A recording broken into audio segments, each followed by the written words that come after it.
Mattiniano ha fatto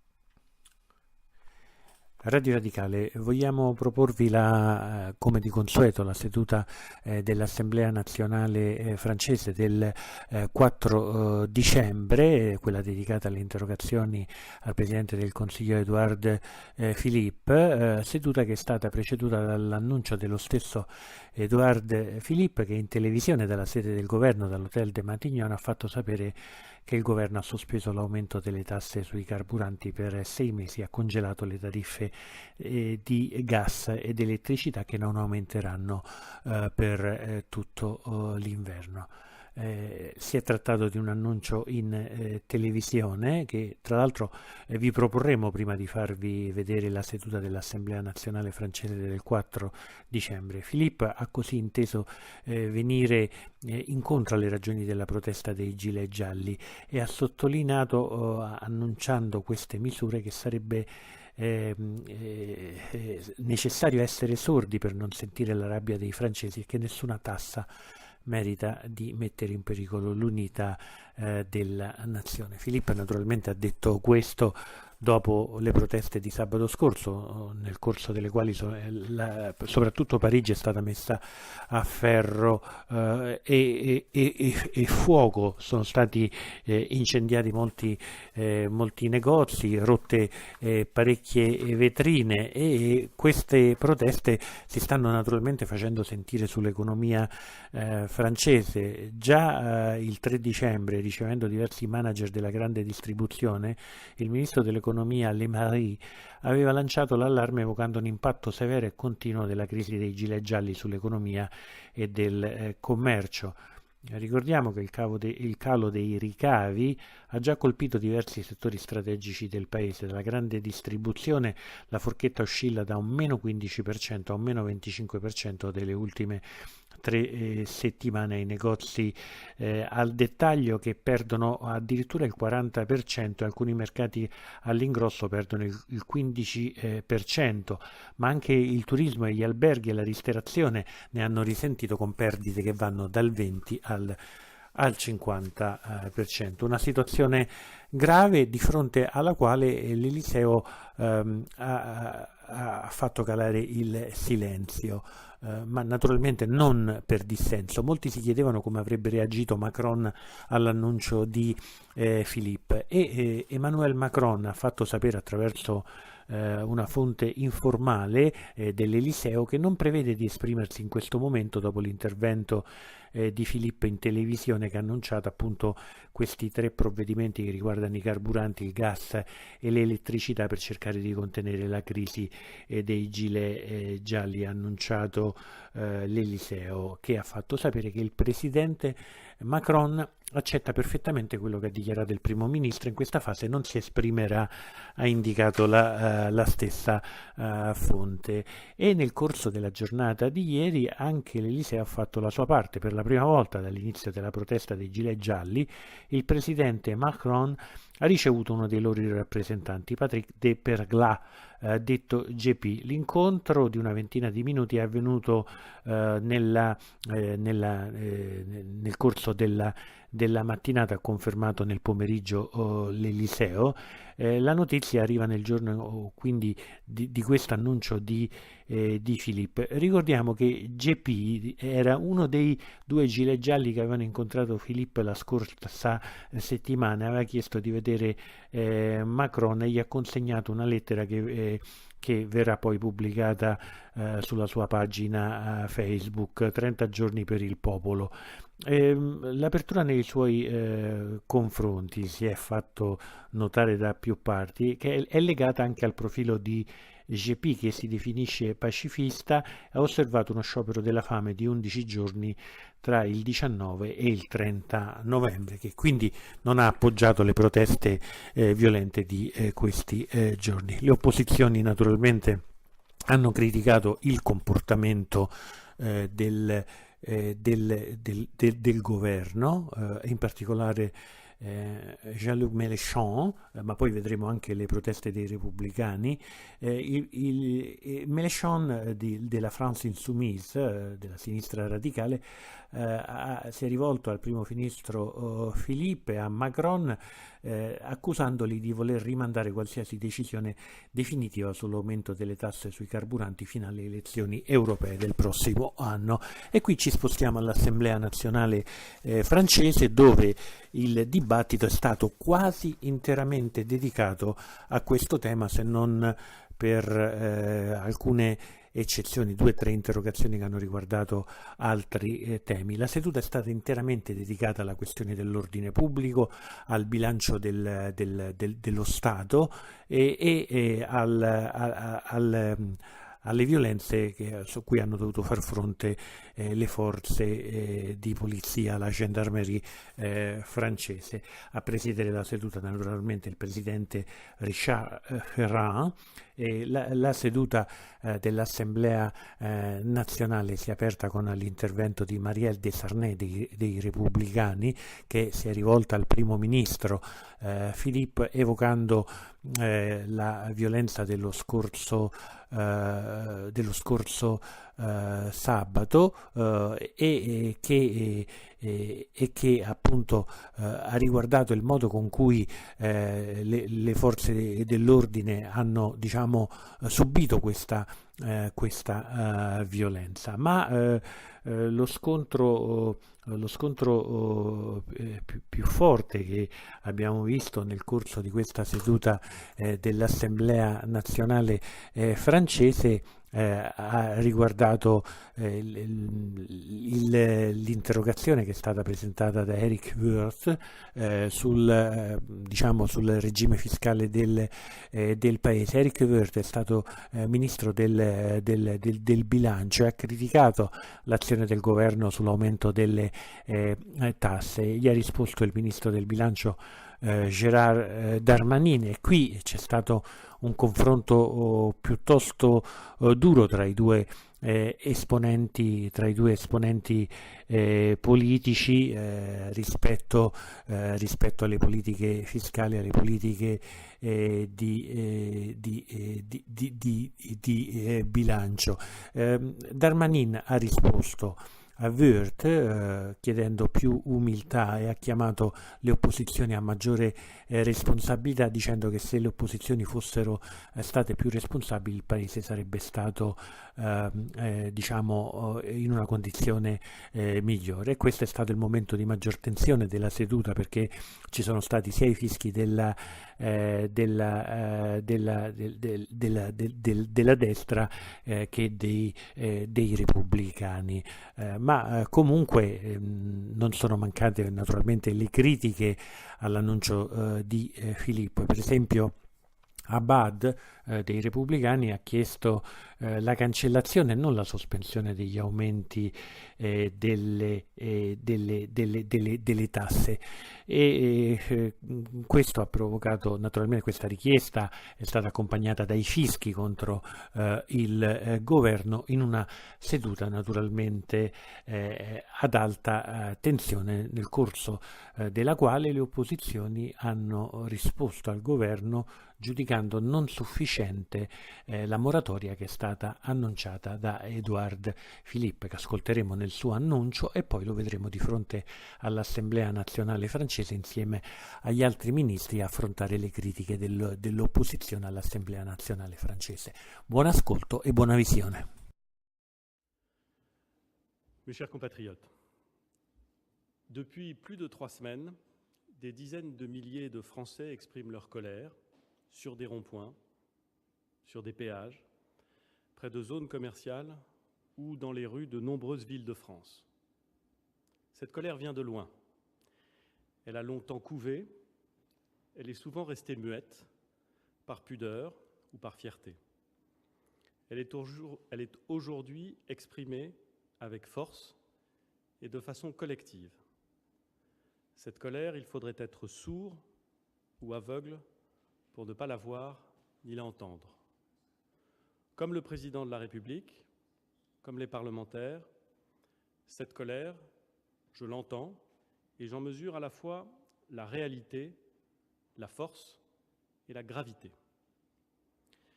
C'est la colère de la France qui travaille, et qui travaille dur, et qui peine à joindre les deux bouts. La colère des Français qui sont le dos au mur, celles aussi des mères de famille qui élèvent seules leurs enfants. Cette colère prend sa source dans une profonde injustice, celle de ne pas pouvoir vivre dignement du fruit de son travail, de ne pas pouvoir subvenir aux besoins de ses enfants alors que les journées de travail commencent tôt et finissent tard, surtout si l'on y ajoute le temps de transport. Pendant ces dernières semaines, j'ai beaucoup consulté les partenaires sociaux, les élus locaux, les associations qui œuvrent dans le domaine de la solidarité ou de l'environnement, les parlementaires aussi, les responsables de l'ensemble des formations politiques représentées au Parlement français. J'ai écouté les Français et leurs représentants. J'en tire deux premières conclusions. D'abord, les Français qui ont enfilé un gilet jaune aiment leur pays. Ils veulent que les impôts baissent et que le travail paye. C'est aussi ce que nous voulons. Ce sont aussi nos valeurs. C'est le cœur de l'engagement du président de la République. Et si je n'ai pas réussi à l'exprimer, si la majorité a peiné à en convaincre les Français, c'est que nous devons changer quelque chose. Nous avons déjà pris des mesures fortes sur le pouvoir d'achat, la baisse de la taxe d'habitation, la baisse des cotisations salariales. Avec la prime d'activité et l'augmentation légale du SMIC au 1er janvier, nous constaterons une hausse de 3% du SMIC net au 1er janvier, c'est-à-dire une des plus importantes de ces 25 dernières années. Notre objectif, c'est que le travail paye, et nous avons bien entendu les Français qui nous demandent d'accélérer. Je suis par ailleurs convaincu que si l'État doit rester fort et ferme, il est d'abord le garant de la paix publique. Fixer le cap et le tenir est une nécessité pour gouverner la France. Mais aucune taxe ne mérite de mettre en danger l'unité de la nation. Depuis le début du mouvement, 4 de nos compatriotes ont trouvé la mort. Plusieurs centaines de citoyens, en particulier des membres de nos forces de l'ordre, ont été blessés, parfois gravement. Des menaces et des insultes s'expriment sans retenue contre les élus de la nation, contre les gilets jaunes eux-mêmes. Cela ne ressemble pas à ce que nous voulons être. Ces violences doivent cesser. C'est pourquoi, dans un souci d'apaisement, nous avons pris avec le président de la République les décisions suivantes. En premier lieu, 3 mesures fiscales devaient entrer en vigueur le 1er janvier prochain. La hausse de la taxe carbone sur l'essence, le fioul et le diesel, la convergence de la fiscalité du diesel avec celle de l'essence, et enfin, pour les professionnels, l'alignement sur la fiscalité des particuliers, de la fiscalité du gazole, des entrepreneurs non routiers, ce que l'on appelle le GNR. Après avoir entendu cette demande exprimée par à peu près tous les interlocuteurs que j'ai rencontrés au cours des consultations de ces derniers jours, je suspends pour une durée de 6 mois ces mesures fiscales. Elles ne s'appliqueront pas avant d'être débattues par toutes les parties prenantes. Nous voulons, dans ce laps de temps, identifier et mettre en œuvre des mesures d'accompagnement justes et efficaces. Si nous ne les trouvons pas, nous en tirerons les conséquences. Ensuite, j'ai entendu l'inquiétude sur les modalités du contrôle technique qui le compliquent et le rendent plus cher. Là aussi, je suspends cette mesure pour une durée de 6 mois pour trouver les justes adaptations.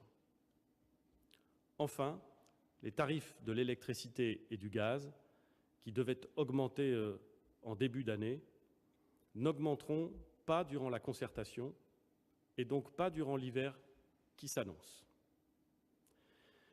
Ces décisions, d'effet immédiat, doivent ramener l'apaisement et la sérénité dans le pays. Elles doivent nous permettre d'engager un vrai dialogue sur l'ensemble des préoccupations qui se sont exprimées ces dernières semaines. Il faut réfléchir ensemble au rythme de la transition écologique, tout en conservant son ambition. Nous devons lutter contre la pollution, lutter contre le changement climatique, qui menace d'abord les plus faibles. Nous devons mieux accompagner les Français dans cette transition, c'est un impératif. Le gouvernement a fait des propositions. Peut-être sont-elles insuffisantes ou inadaptées. Les solutions doivent être différentes dans les grandes villes et dans les campagnes. Parlons-en. Améliorons-les. Complétons-les. J'y suis prêt. J'ai par ailleurs demandé au ministre en charge de réunir les partenaires sociaux et les élus locaux pour étudier ensemble les meilleures manières d'aider les personnes qui travaillent loin de leur domicile.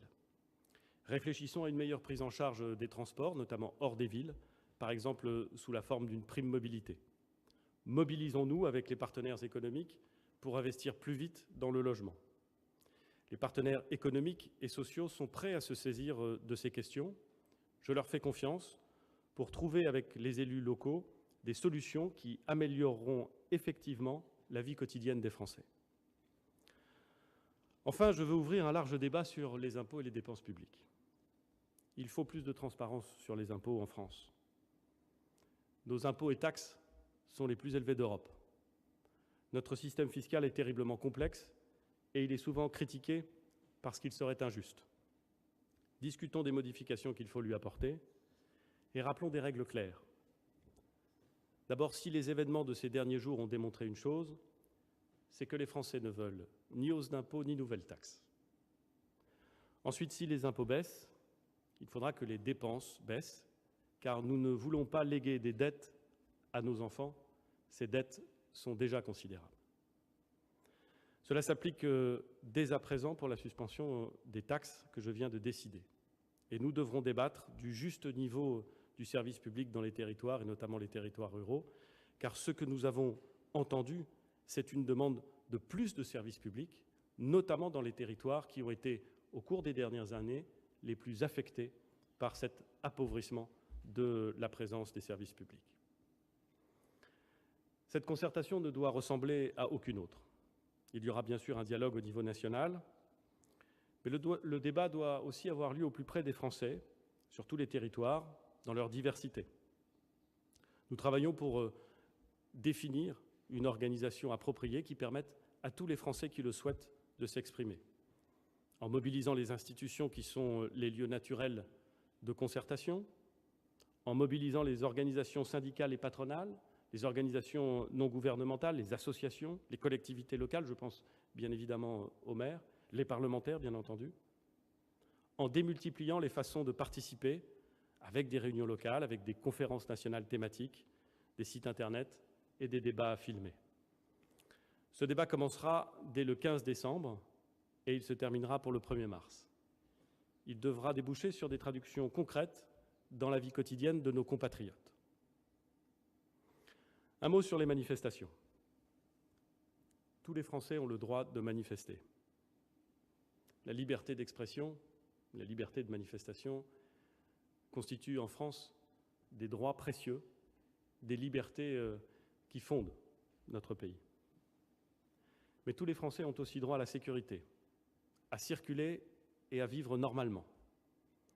Le gouvernement n'accepte pas les violences qui ont eu lieu samedi dernier contre les forces de l'ordre, contre les monuments nationaux, contre les bâtiments publics et contre les commerces. Ceux qui ont cassé ces lieux ont cassé les biens des Français. Ce sont les impôts des Français qui seront utilisés pour réparer les dégâts et pour indemniser. Je veux dire de la façon la plus claire que les auteurs de ces actes sont recherchés et qu'ils seront punis. S'il y a une nouvelle journée de mobilisation samedi, elle doit être déclarée et elle doit se dérouler dans le calme. Le ministre de l'Intérieur mobilisera tous les moyens nécessaires pour faire respecter la loi et l'ordre. Et je voudrais dire à nos policiers, à nos gendarmes, tout à la fois mon admiration pour leur dévouement et leur sang-froid, mais aussi notre détermination à leur apporter tout le soutien nécessaire. Mes chers compatriotes, c'est maintenant le temps du dialogue. J'ai la conviction profonde, ferme, ancienne, que quand on met des Français de bonne volonté autour d'une table et qu'on travaille sérieusement, on trouve des solutions. C'est ce que je vous propose de faire. Je vous remercie. La séance est ouverte.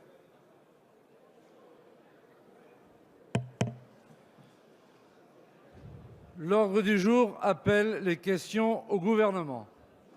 La parole est à Madame Marielle de Sarnez.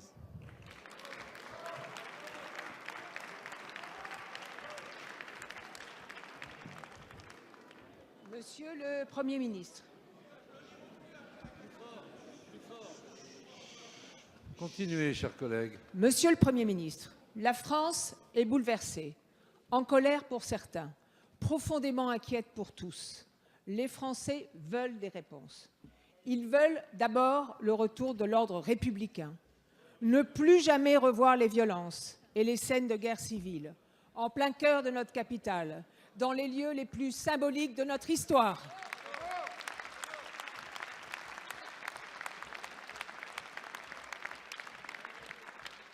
Ils mesurent aussi toute la portée de ce mouvement.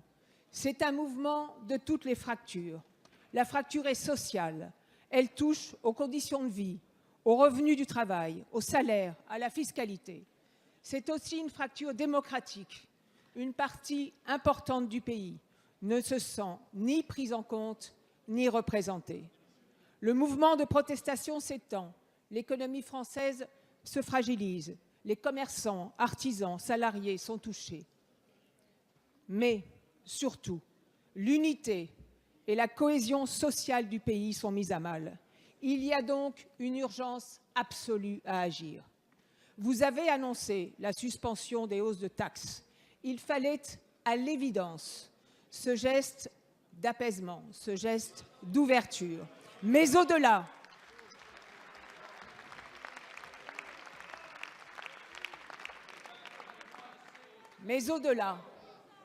il faut concevoir des réponses aux manques, aux frustrations, aux raisons profondes de ce mouvement de protestation qui vient de loin, qui vient de très loin et de plusieurs décennies.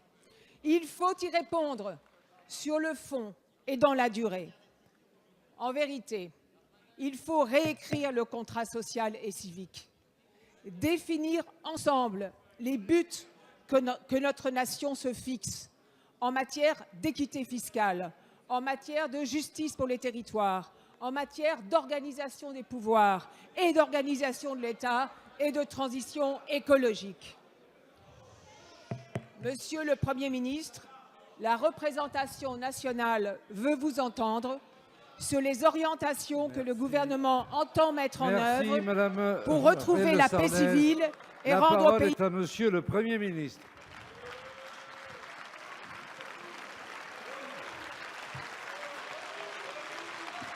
Madame la Présidente, S'il vous plaît. Monsieur le Président, Mesdames et Messieurs les députés, Madame la députée, vous avez raison, la colère vient de loin. Elle vient de loin. S'il vous plaît. Elle vient de loin et pendant longtemps, elle a grondé. Elle s'est accumulée. Il y a une façon, au fond, assez simple, qui passe par des chiffres, mais les chiffres en la matière sont éloquents, de la décrire. En 10 ans,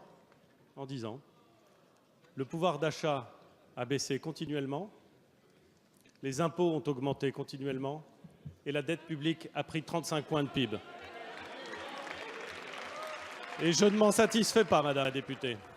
Et je veux bien croire qu'au-delà des vociférations, personne ne s'en satisfait. 35 points de dette en plus de PIB, qui peut s'en réjouir? Une augmentation des impôts continue, qui peut s'en réjouir? Il nous appartient, Madame la députée, à nous et à tous ceux qui œuvrent au service du pays, de faire en sorte d'inverser toutes ces évolutions qui sont dangereuses, de faire en sorte d'augmenter le pouvoir d'achat, de faire en sorte de baisser les prélèvements obligatoires et de faire en sorte de baisser la dette publique. C'est l'objectif qui a été fixé par le Président de la République. Ce n'est pas un objectif facile à atteindre, je vous le confirme, mais c'est un objectif nécessaire pour le pays. Pour y arriver, Pour y arriver, Madame la députée, la méthode que j'ai rappelée face à cette colère, ça a été l'apaisement. Faire en sorte d'indiquer que les hausses prévues et votées de taxes au 1er janvier soient suspendues pendant 6 mois, qu'aucune augmentation ne puisse intervenir pendant 6 mois, de façon à ce qu'un travail en profondeur, avec l'ensemble des partis, avec l'ensemble des Français, avec l'ensemble des organisations syndicales, patronales, des associations, des ONG, des élus locaux, l'ensemble de ceux qui contribuent à la définition des solutions que nous allons mettre en œuvre, avec les parlementaires bien entendu, nous puissions trouver les solutions pour accompagner la transition écologique, car elle est là. On ne peut pas faire comme si elle n'était pas là. Nous savons que nous devons faire en sorte de la prendre en compte et de l'accompagner au plus près des besoins précis exprimés par les Français. De trouver des solutions s'agissant des mobilités pour ceux qui n'ont pas d'autre solution à ce stade que l'usage du véhicule individuel. Pour faire en sorte aussi de poser sur la table des questions relatives à l'impôt, à sa complexité, aux questions de justice fiscale, aux questions d'efficacité de l'impôt. Toutes ces questions-là, nous voulons les poser. Nous voulons les poser dans le calme. Et il y a beaucoup d'endroits où on peut discuter dans le calme, et je suis sûr que cet hémicycle peut constituer un de ces endroits. Je l'espère d'ailleurs, parce que sinon c'est très inquiétant pour notre démocratie.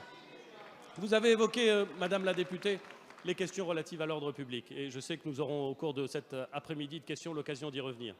J'ai été, comme vous, Madame la députée, choqué par les images, mais surtout par la réalité que nous avons vécue, à Paris bien sûr, mais pas seulement à Paris, au Puy, à Toulouse, où des affrontements violents, des dégradations de biens publics, des dégradations des symboles de l'État, du bien commun, de la nation, s'agissant de l'Arc de Triomphe, ont été perpétrés. Je les condamne, bien entendu. Je veux dire notre admiration pour le sang-froid et le professionnalisme des forces de l'ordre, qui pendant toute la journée ont fait face à des attaques d'une violence rarement atteinte.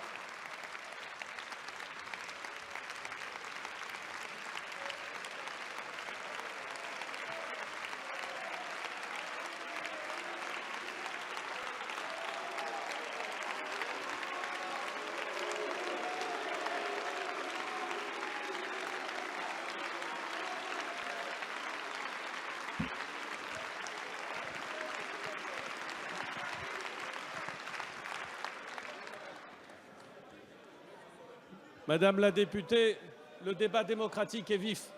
Il est même parfois sonore. Il est nécessaire. Il est parfaitement nécessaire. Et nous l'assumons tous, et même d'une certaine façon, nous l'aimons tous, ce débat démocratique vif. Mais la mise en cause, Madame la députée, des symboles de la République, la menace qui pèse sur un certain nombre d'élus, ou sur un certain nombre de représentants d'ailleurs, même s'ils ne sont pas élus, les mises en cause et les attaques délibérées contre les forces de l'ordre, cela, ça n'est pas du débat démocratique, cela, c'est la mise en cause de nos institutions, et cela, Madame la députée, c'est inacceptable.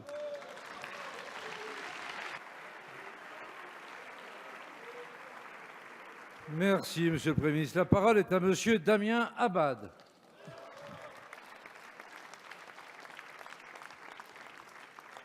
Monsieur le Premier ministre, avec le Président de la République, vous êtes à la tête d'un pays qui bascule dans le chaos et qui ne doit aujourd'hui son salut qu'à l'attitude exemplaire et au courage admirable de nos forces de l'ordre, à qui nous devons une fois encore rendre hommage.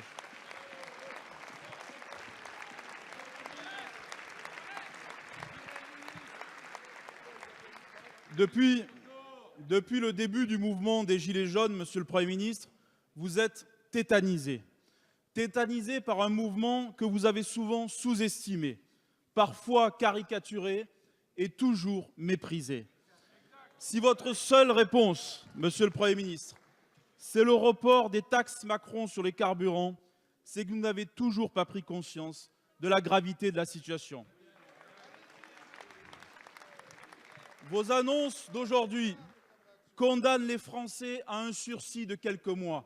Mais ce qu'ils vous demandent, ce n'est pas la suspension, c'est l'annulation des taxes sur les carburants. Monsieur le Premier ministre, Trop peu, trop peu, trop tard. Trop peu face à une colère profonde et légitime des Français à l'égard de votre politique de matraquage fiscal permanent. Trop tard face à une colère sociale qui est l'expression d'une profonde fracture territoriale. Ce que nous nous demandons, Monsieur le Premier ministre, ce n'est pas un sursis, c'est un changement de cap. Alors changez de cap en rétablissant l'ordre et l'autorité de l'État. Changez de cap en secourant la France des territoires. Changez de cap en augmentant le pouvoir d'achat des classes moyennes et changez de cap en renonçant à votre politique fiscale anti-retraités. Vous, l'ancien maire du Havre, l'ancien député de Seine-Maritime, comment pouvez-vous rester sourd à l'appel des Français de tous ces gilets jaunes qui ne demandent qu'une seule chose, pouvoir boucler leur fin de mois grâce aux fruits de leur travail? Alors pensez-vous vraiment que c'est avec le simple report de taxes et le nouveau contrôle technique que vous allez rétablir l'ordre républicain et la justice sociale dans ce pays? Merci, monsieur le député. La parole est à monsieur François de Rugy, ministre d'État, ministre de la Transition écologique et solidaire. Merci, Monsieur le Président, Mesdames et Messieurs les députés, Monsieur le député Damien Abad. On se calme. Le Premier ministre a annoncé ce matin un certain nombre de mesures à la suite des discussions que nous avions eues la semaine dernière avec tout le monde, les partenaires sociaux, des associations, des élus locaux de grandes villes et de petites villes, des élus nationaux, les représentants des partis politiques et des groupes parlementaires encore hier, des représentants du mouvement des Gilets jaunes, avec lesquels nous avons discuté directement, monsieur le député, comme vous l'avez sans doute fait vous-même, et comme l'ont fait de nombreux députés de la majorité, dont je salue le sens du dialogue à cette occasion. Nous avons décidé, en effet, monsieur le député, de faire une pause sur la question de la fiscalité carbone, du rattrapage essence diesel et sur le gazole non routier qui est utilisé par un certain nombre d'entreprises. Nous avons décidé, en effet, de faire ce geste fort, car tout le monde nous a dit c'est le préalable pour ouvrir un dialogue et avoir un temps maintenant de discussion sur l'ensemble des sujets dont vous avez parlé et dont nous comptons bien parler directement avec les Français. Le niveau des impôts et taxes, car tous les gilets jaunes que j'ai rencontrés, ils ne me parlaient plus au bout d'une minute de la fiscalité écologique, mais de l'ensemble des impôts et taxes qui ont été augmentés ces dernières années. La question aussi de la façon dont les Français peuvent se faire entendre dans le débat démocratique. Oui, monsieur le député, l'esprit de responsabilité aujourd'hui, c'est de faire un geste fort. Et sachez-le bien, le ministre de l'écologie que je suis sait s'effacer derrière le responsable des affaires de l'État. Et nous le faisons parce que nous voulons que maintenant le temps soit à l'apaisement. Et c'est les mêmes responsables politiques que nous sommes, que vous êtes, qui doivent faire appeler à cesser les blocages et tous les rassemblements qui conduisent à des violences. La parole est à monsieur Stanislas Guerini.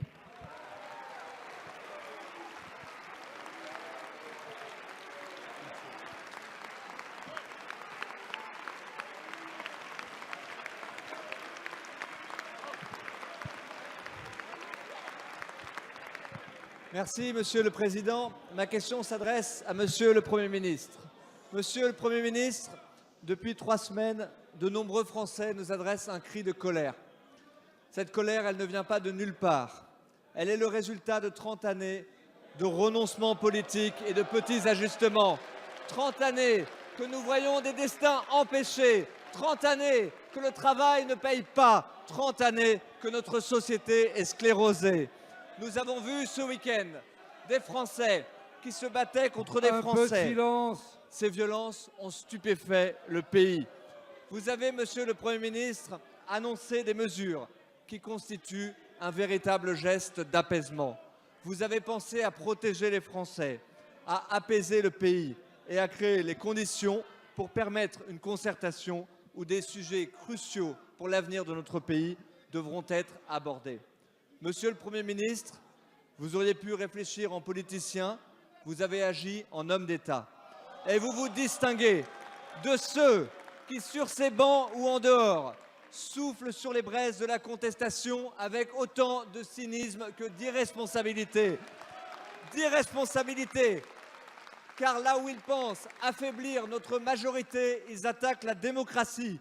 Et nous nous sommes sentis bien seuls ces dernières semaines quand il s'est agi de défendre les principes démocratiques les plus élémentaires. Nous ne sommes pas là pour défendre la République en marche, nous sommes là pour défendre la République. Ces annonces, Monsieur le Premier ministre, elles ne sont pas un renoncement. Dans une démocratie, entendre nos concitoyens, apaiser la colère et créer les conditions du dialogue, c'est justement permettre de continuer à transformer notre pays comme nous nous étions engagés. Monsieur le Premier ministre, pourriez-vous, devant la responsabilité nationale, nous confirmer que cette ambition est entièrement intacte? Merci, monsieur le député. La parole est à monsieur le Premier ministre. Monsieur le Président, Mesdames et Messieurs les députés, Monsieur le député Guérini, permettez-moi, avant de vous S'il vous plaît, répondre... un peu de calme. Un peu de calme, monsieur Herbillon. Un peu de calme.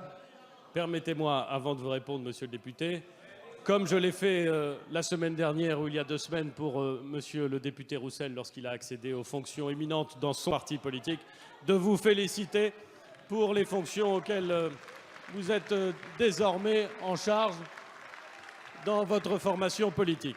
Vous m'interrogez, Monsieur le député, sur la situation actuelle, sur les mesures que j'ai annoncées.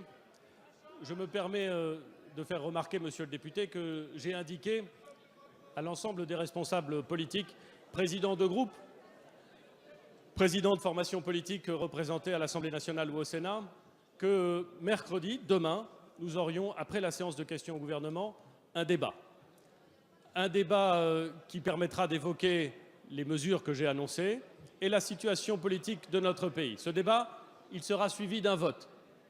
Parce qu'il m'apparaît, Monsieur le député, que dans les moments où le pays exprime une colère ou exprime des attentes, c'est à l'intérieur de l'Assemblée nationale qu'il convient de les traiter.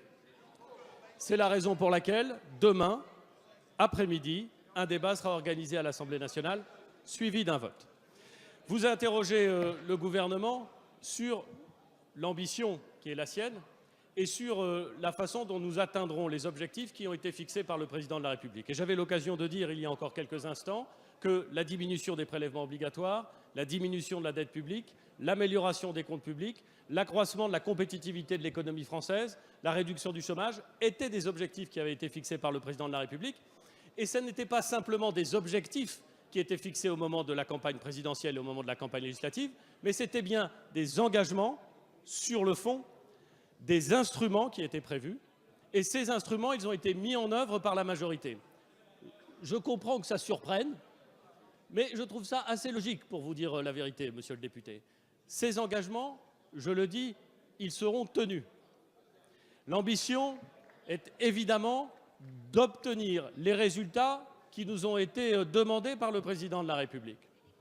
Mais j'entends les questions qui sont posées, j'entends la colère qui s'exprime, j'entends l'impossibilité formulée par un certain nombre de nos concitoyens de trouver leur place dans la transition écologique telle qu'elle a été pensée, telle qu'elle est mise en œuvre pour l'instant. Eh bien, la sagesse, Monsieur le député, ça ne surprendra personne, c'est de tenir compte de ce questionnement et sans rien renoncer de l'ambition qui est la nôtre, d'essayer d'atteindre l'objectif, en inventant les instruments d'accompagnement à la transition écologique dont nous avons besoin.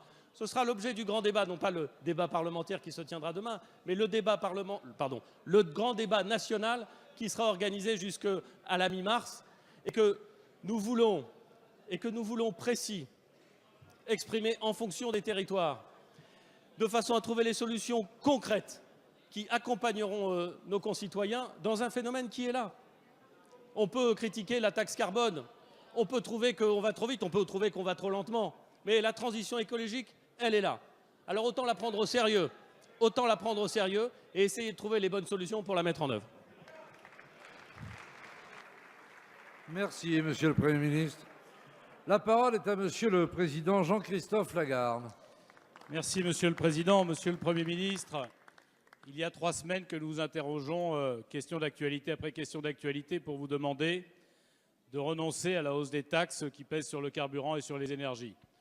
Vous nous disiez qu'il ne fallait pas changer de cap. Vous venez de changer de cap. Nous l'entendons. C'est un peu tard. J'espère que ce n'est pas trop tard. Mais comme le dit l'adage populaire, mieux vaut tard que jamais. D'ailleurs, Monsieur le Premier ministre, cela nous fait penser qu'il vaudrait mieux que l'Assemblée nationale, pour vous faire entendre les messages des Français, se transforme en chambre d'écoute des Français plutôt qu'en chambre d'écho du gouvernement et du président. Président que nous n'entendons pas, alors que tous les Français espéreraient qu'il prenne la parole. Mais parce que c'est tard, il nous semble, Monsieur le Premier ministre, qu'il y a nécessité d'autres mesures. Et je vous l'ai dit hier, avant même vos décisions, ces mesures doivent être des gestes significatifs en direction des Français pour montrer la justice sociale et la justice fiscale dont nous avons besoin pour avancer ensemble. Il s'agit par exemple, c'est ce que nous proposons, d'une baisse de la CSG que vous avez augmentée pour les retraités qui gagnent moins de 1 700 €. Il s'agit par exemple de défiscaliser les heures supplémentaires pour les salariés qui gagnent moins de 2 000 €. Il s'agit par exemple de réaugmenter les APL que vous avez baissées de 5 € pour les locataires, c'est-à-dire ceux qui sont les plus en difficulté pour se loger. Monsieur le Premier ministre, il nous semble que ces gestes permettraient de faire croire que désormais nous prenons la direction de la justice fiscale et de la justice sociale. Mais ce ne serait pas encore suffisant. Vous avez voulu ouvrir une concertation, ouvrez-la vraiment. Nous souhaitons, nous, un Grenelle fiscal, un Grenelle social et un Grenelle environnemental qui permettent de reconstruire un pacte national basé sur le principe du pouvoir d'achat, associant à la fois au niveau national et dans chaque arrondissement de notre pays, les syndicats de salariés, les syndicats d'entrepreneurs, les élus locaux, parce que nous ne reconstruirons la France qu'ensemble, ce à quoi nous vous avons appelé. Pour l'instant, c'est un peu tard. J'espère que cette fois-ci, vous nous entendrez avant qu'il ne soit trop tard. Merci, Monsieur le Président. Pour satisfaire votre vœu, je vous propose que nous soyons donc une chambre d'écoute et qu'on écoute calmement la réponse de Monsieur le Premier ministre, à qui je donne la parole.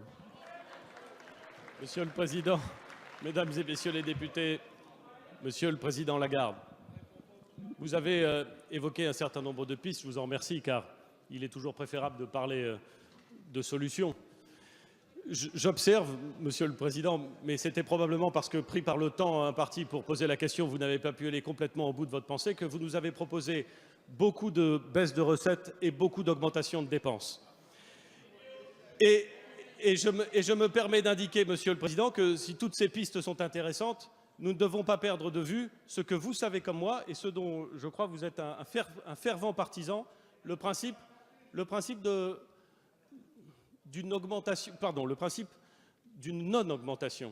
de la dette publique. Je sais, Monsieur le Président, que vous y êtes attaché. Je le dis pour une raison simple. C'est que tout le monde sait et tout le monde feint de ne pas s'inquiéter de cette augmentation considérable dans les 10 dernières années de la dette publique. Et je sais, Monsieur le Président Lagarde, pas vous peut-être, je veux bien le concéder, avec beaucoup de bienveillance. N'empêche, Monsieur le Président, que 35 points de PIB de dette publique en 10 ans, 35 points de PIB de dette publique en 10 ans, c'est pas spectaculaire, mais c'est un vrai problème pour notre pays. Et donc, le Grenelle que vous appelez fiscal, environnemental, social, qui correspond, pardon de le dire, Monsieur le Président, exactement aux 3 volets que je me suis permis d'ouvrir ce matin, comme je vous l'avais déjà exprimé hier dans notre entretien, sur la fiscalité en général, sur les mobilités et sur le travail. Ces trois éléments vont nourrir une réflexion. Et ce que nous voulons, et de ce point de vue-là, je pense que vous nous accorderez ce mérite, ce que nous voulons, c'est faire en sorte que les solutions précises soient justement discutées, soient justement évoquées au plus près du terrain, avec les corps dont on dit parfois qu'ils sont intermédiaires. En vérité, ce sont des institutions dédiées au débat, avec les organisations syndicales et patronales, avec l'ensemble des acteurs du débat public. Nous voulons faire en sorte d'avoir un débat de fond, pas simplement pour faire une liste de propositions, pour maintenir une forme de cohérence, pour être certain que nous ne distribuons pas sans compter, pour être certain que les mesures concrètes que nous prenons servent bien. Tout le monde ici peut détailler des dispositifs. Certains ont été inventés récemment, d'autres ont été inventés il y a plus longtemps. Je ne mets en cause personne. Mais des dispositifs qui, sur le papier, sont impressionnants, mais qui, in fine, ne servent pas la cause qu'ils entendent régler et ne sont pas véritablement adaptés à un besoin précis. Et c'est ça que nous devons améliorer. Et nous ne pourrons l'améliorer que par le débat. Et c'est pour ça que se donner 3 mois d'un débat intense, ça n'est pas botter en touche en aucune façon. C'est prendre le temps de trouver des solutions qui sont parfaitement adaptées aux problèmes concrets vécus par les Français. C'est ce sur quoi je voulais attirer votre attention, Monsieur le Président, parce que je crois que sur le fond, nous visons dans la même direction. Merci, Monsieur le Premier ministre. La parole est à Monsieur Fabien Gouttefard. Merci, Monsieur le Président. Ma question s'adresse à Monsieur le ministre de l'Intérieur. Monsieur le ministre, nous devons, j'en suis persuadé, collectivement, être à la hauteur des événements et des attentes des Français. Ici, à l'Assemblée nationale, au Sénat, mais également sur nos territoires. Je suis allé, comme beaucoup d'entre vous, au contact des Français. Pas pour récupérer ce mouvement à des fins politiciennes, pas pour prodiguer de bons conseils quant à la meilleure manière de fermer et de bloquer les préfectures, comme certains élus de mon territoire, mais pour écouter les Françaises et les Françaises qui sont dos au mur.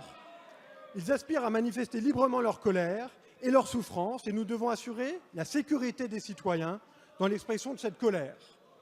Il est bon de rappeler que la France est un pays de liberté, un pays où l'expression d'un désaccord, d'une colère ou d'une joie peut s'exprimer dans la rue. Il est bon de rappeler que la France est un pays où manifester est un droit.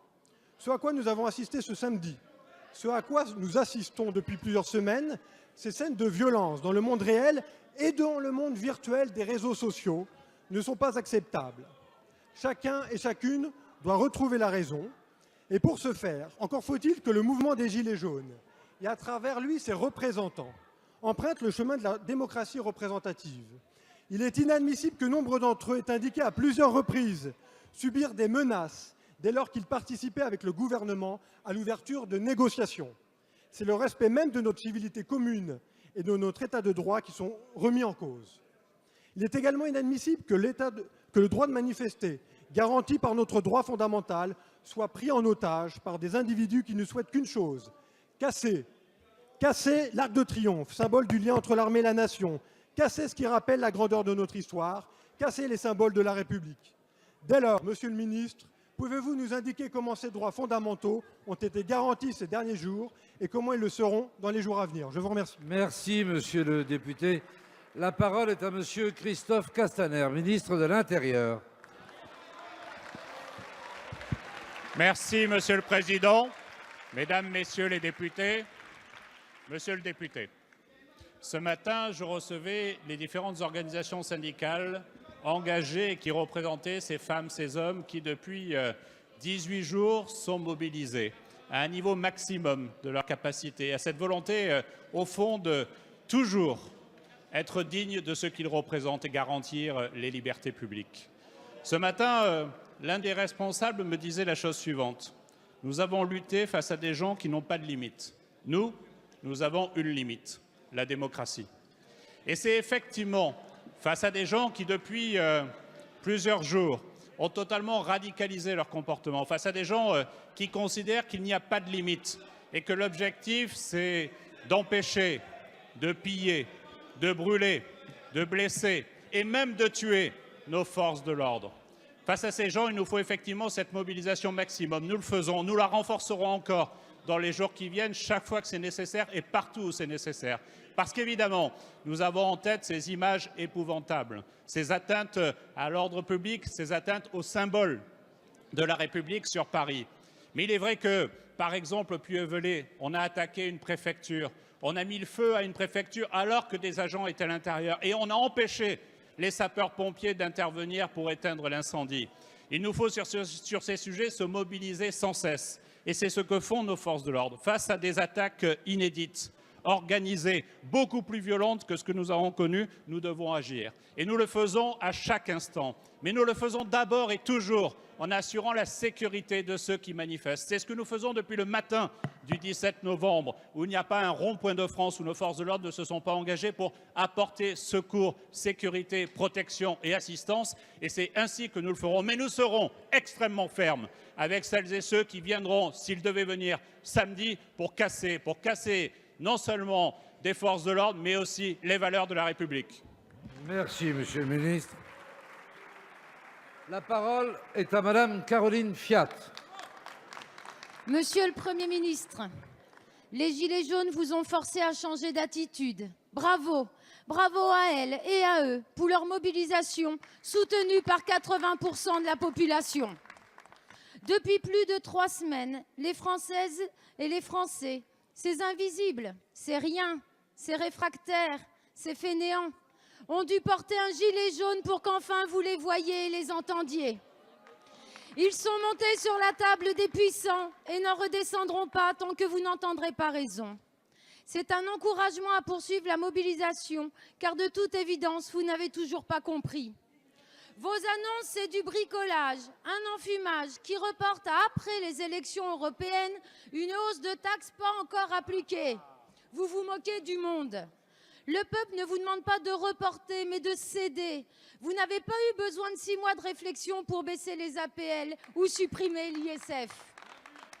Monsieur le Premier ministre, la colère ne peut pas être reportée à 6 mois, parce que la souffrance, c'est maintenant.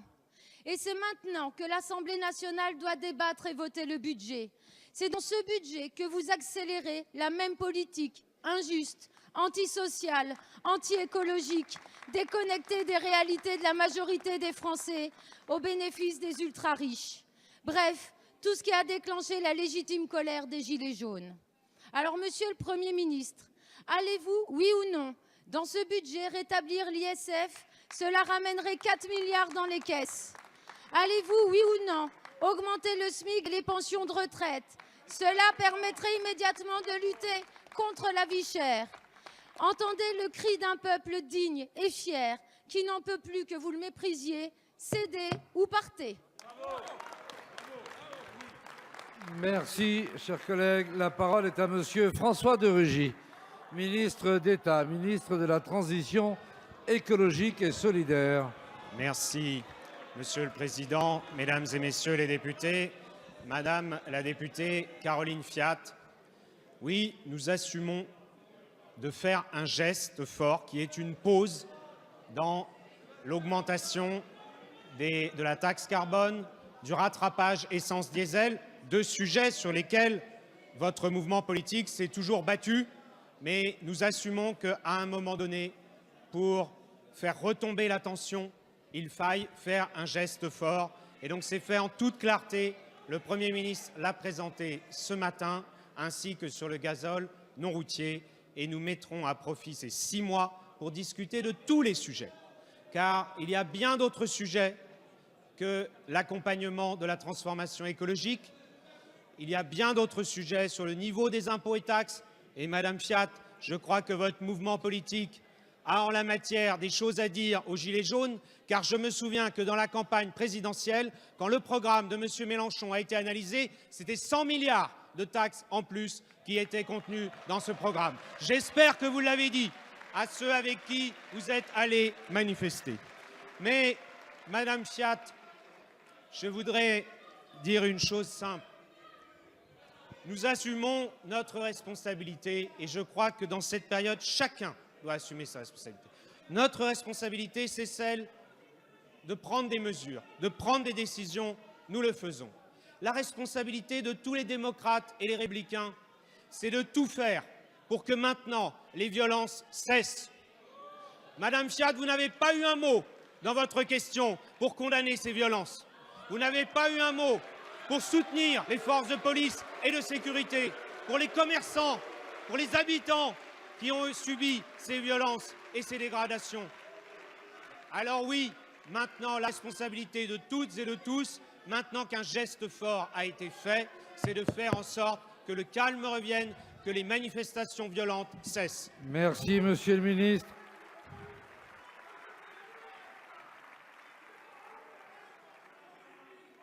Là, si vous voulez bien, vous écoutez maintenant la question de Madame Nathalie Sarle, qui a la parole. Je vous remercie, Monsieur le Président. Mesdames et Messieurs les ministres, chers collègues, ma question s'adresse à Monsieur le ministre de l'Économie et des Finances. Monsieur le ministre, après 3 semaines de présence des Gilets jaunes aux abords de zones commerciales, une partie de notre économie locale est asphyxiée. Nous sommes chacun saisis sur nos circonscriptions par des salariés qui craignent pour leur travail, des artisans qui ne peuvent honorer leurs commandes, des petits entrepreneurs qui craignent de devoir licencier pour faire face à une baisse de leur chiffre d'affaires, des commerçants de centre-ville ou de périphérie qui ne s'en sortent plus. Comme nombreux d'entre vous, j'ai rencontré ce week-end des commerçants. L'un d'eux employait 100 personnes, évoquant une perte de chiffre d'affaires qui met en péril ses emplois et ne lui permettra pas d'honorer le paiement de ses charges. La baisse du chiffre d'affaires est estimée entre 15 et 25% dans la grande distribution. Le commerce de détail est impacté entre 20 et 40%. Et dans le secteur de la restauration sur certaines zones, cette baisse peut atteindre 50% selon les endroits. Les industries automobiles, agroalimentaires sont également concernées. Et ainsi, ce sont des milliers d'emplois qui sont potentiellement menacés et des milliards de chiffres d'affaires qui sont perdus. Le gouvernement a montré depuis 18 mois toute sa détermination pour redresser notre économie, seul moyen de créer des emplois et lutter contre le chômage de masse. Les premiers résultats commencent à apparaître, oui, ils commencent à apparaître, mais les entreprises sont encore fragiles. Vous avez annoncé des premières mesures fortes de suspension, d'augmentation des prix de l'énergie et de concertation. Cependant, Monsieur le ministre, envisagez-vous des mesures d'accompagnement à destination des commerçants, des artisans, des petits patrons, pour leur permettre de faire face à cette crise? Merci, Madame la députée. La parole est à Madame la secrétaire d'État auprès du ministre de l'Économie et des Finances, Madame Agnès Pannier-Runacher. Qu'on écoute en silence, si vous voulez bien. Vous avez la parole, Madame la ministre. Monsieur le Président, Mesdames et Messieurs les députés, Madame la députée Sarle, vous l'avez dit, Madame la députée, le mouvement des Gilets jaunes a eu un impact significatif sur nos entreprises et ça touche tous les secteurs. L'artisanat, le commerce, la restauration, le tourisme, les routiers, avec des baisses de chiffre d'affaires de 15 à 25%, mais sur certains endroits du territoire et pour certains types d'activités au-delà de 50%. Au-delà de ces impacts directs, il ne faut pas sous-estimer l'impact psychologique ressenti par ceux qui ont été directement confrontés à des dégradations et à des pillages. J'étais moi-même auprès des commerçants et artisans touchés par les violences qui ont eu lieu à Paris ce week-end et j'ai pu le constater. Le gouvernement se mobilise depuis 10 jours pour accompagner les entreprises. Nous les accompagnons en finançant l'activité partielle. Nous les accompagnons en autorisant les ouvertures le dimanche pour les commerçants qui le souhaitent. Nous les accompagnons en renforçant les crédits de BPI France. Nous les accompagnons en demandant à l'administration fiscale et à l'URSSAF d'examiner avec bienveillance les demandes faites sur les délais de paiement. Nous avons réuni hier avec le ministre Le Maire et le secrétaire d'État, M. Lemoine, les organisations professionnelles de tous ces corps de métier qui ont été impactés par les différents mouvements. Nous avons également réuni les fédérations bancaires et d'assurance. Tous se mobilisent pour atténuer l'impact économique de ces manifestations. Les banques sont mobilisées et donnent des facilités de paiement. Les assurances sont mobilisées et accélèrent le traitement des dossiers d'indemnisation. Les fédérations sont mobilisées et je veux pour preuve la Chambre des métiers de l'artisanat qui a déclenché et étendu son fonds de calamité. Vous l'avez compris, Madame la députée, notre responsabilité est collective. Nous devons être mobilisés pour être à l'écoute des acteurs de l'économie et des familles qu'ils font vivre et leur donner les réponses concrètes dont ils ont besoin. C'est bien l'enjeu de la concertation que nous ouvrons. Merci, Madame la Ministre. La parole est à Monsieur Éric Woerth. Monsieur le Président, mes chers collègues, pour une fois, je vais commencer par la question. Monsieur le Premier ministre, allez-vous changer de politique fiscale ? Depuis votre arrivée au pouvoir, vous n'avez eu de cesse d'opposer les Français entre eux. Actifs contre retraités, Français des villes contre Français des campagnes, contribuables local contre contribuables national. Aujourd'hui, la France paye le prix de cette opposition. On ne réforme pas en fracturant et en divisant un pays. Votre politique fiscale est illisible, elle est injuste et inefficace. Vous vous dites progressiste, mais le progrès est-il d'appauvrir les Français ? Dans votre bouche, c'est toujours la faute des autres, celle de vos prédécesseurs, sans doute jusqu'à Hugues Capet. La vérité, c'est que le désordre considérable et la désespérance d'aujourd'hui sont le fruit de la politique que vous menez depuis 18 mois. C'est votre responsabilité. Vous devez écouter nos propositions. Dès 2017, les Républicains vous demandaient de réduire la hausse des taxes sur le carburant. Cette année, nous avons défendu un gel des prix bien avant le premier gilet jaune. Mais vous avez balayé tout cela d'un revers de main. Forcé et contraint, vous avez annoncé un moratoire de 6 mois. Décidément, vous êtes toujours en retard d'une mesure. Soit vous n'avez pas compris la gravité de la situation, soit vous persistez dans l'erreur. Il faut annuler la hausse, pas simplement la retarder. Aujourd'hui, la crise dépasse le sujet des carburants. Vous devez supprimer du catalogue de vos mesures celles qui sont les plus injustes. En premier lieu, l'incroyable brutalité de la hausse de la CSG pour les retraités et le gel des pensions de retraite et d'invalidité.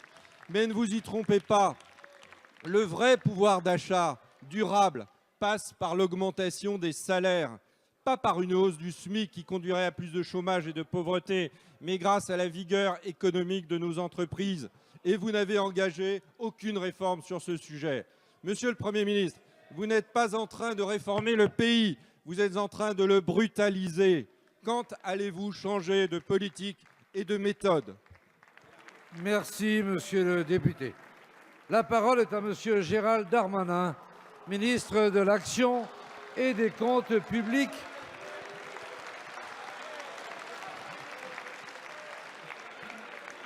Que l'on écoute en silence, si vous voulez bien.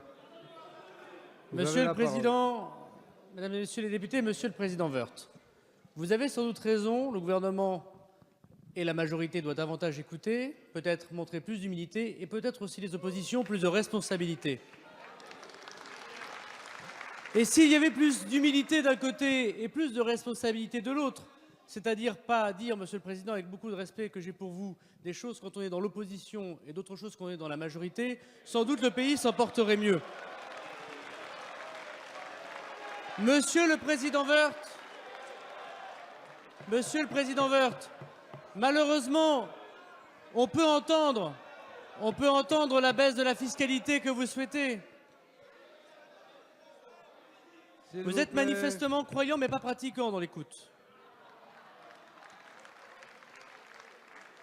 Monsieur le Président Woerth, on peut entendre votre demande de baisse de la fiscalité, mais avez-vous dit aux Français, aux Gilets jaunes que vous avez rencontrés, que vous avez voté contre la suppression de la taxe d'habitation? Avez-vous dit, Monsieur le Président Woerth, que vous avez voté contre la suppression des cotisations sociales pour les salariés? Monsieur le Président Woerth, avez-vous dit aux Gilets jaunes que vous avez rencontrés que vous étiez pour que nous supprimions l'IFI, l'impôt sur la fortune immobilière?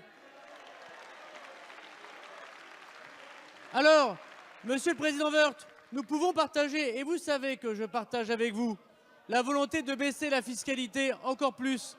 Mais nous attendons dans les 2 minutes de questions que vous avez posées, peut-être en dehors des 99 critiques que vous avez vers le gouvernement, la proposition de la baisse de la dépense publique que vous avez assumée, pas simplement ici, pas simplement dans les entreprises, mais devant les électeurs de votre circonscription aussi. Et dans ces conditions, il faudra faire aussi un Grenelle politique après avoir fait un Grenelle fiscal. Merci, Monsieur le Ministre. La parole est à Monsieur le Président Philippe Vigier. Monsieur le Premier ministre, Depuis votre arrivée au pouvoir avec les présidents de la République et avec votre majorité, vous ne cessez de dire que vous n'êtes pas responsable de 40 ans d'errement et d'indécision. Ce que vous dites est vrai. Pour autant, vous êtes, avec le président de la République, les seuls responsables de la crise actuelle, car votre politique a aggravé les fractures dont souffre la France.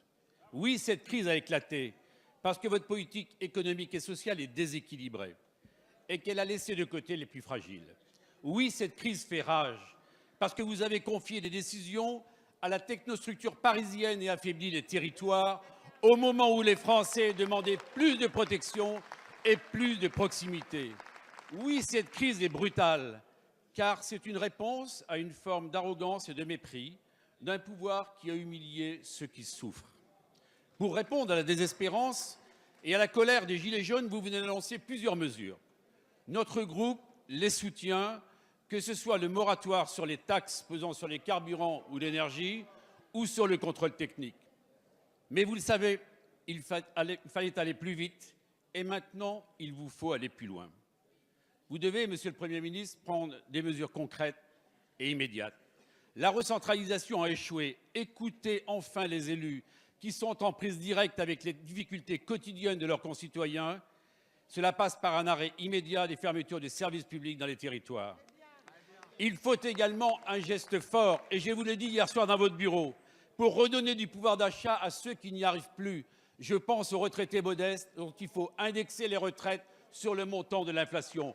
Je pense à ceux qui ont des bas salaires et pour lesquels on peut baisser encore les charges sociales pour leur donner jusqu'à 10% des pouvoirs d'achat. Monsieur le Premier ministre, êtes-vous prêt, au nom de l'unité du pays, à prendre ces décisions? Je vous remercie.